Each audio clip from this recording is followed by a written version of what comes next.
কর্মসূচি আমরা গ্রহণ করব।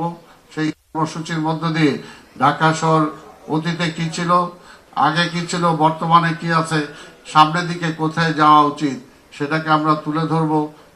ঐতিহ্য যেগুলো আছে আমাদের, সেই ঐতিহ্যগুলো, পুরনো ঢাকার যে ঐতিহ্য আছে সেগুলো আমরা তুলে ধরার জন্য চেষ্টা করব।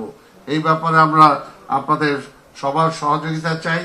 আমি বক্তব্য দীর্ঘায়িত করব না। মাননীয় প্রধান অতিথি আজকে এটা উদ্বোধন করবেন। উদ্বোধন করার পর উনি বক্তব্য দেবেন। এরপরে আমরা সেমিনারে অংশগ্রহণ করব। মাননীয় প্রধান অতিথি আগেই আমাদের বলেছিলেন যে আজকে যেহেতু সংসদে ওনার কাজ আছে, উনি বেশিক্ষণ আমাদের মাঝে থাকতে পারবেন না। উনি যতক্ষণ থাকবেন ততটুকুই যাতে আমরা কাজে লাগাতে পারি।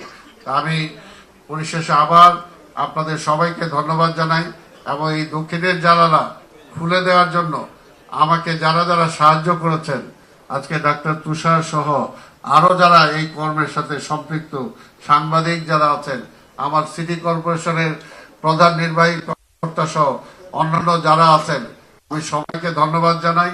আসুন একসাথে আমরা যাত্রা শুরু করি।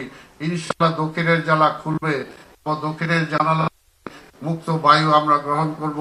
এই ঢাকা শহরকে আমরা পরিবর্তন করব। এই শপথ আপনারা আমরা সবাই নেই। তাহলেই বসবাসযোগ্য ঢাকা আমরা করতে পারবো এবং আমরা মনে করবো, আমরা ওন করবো যে এই ঢাকা আমার ঢাকা। আমি যদি বদলাই, ঢাকা বদলাবে।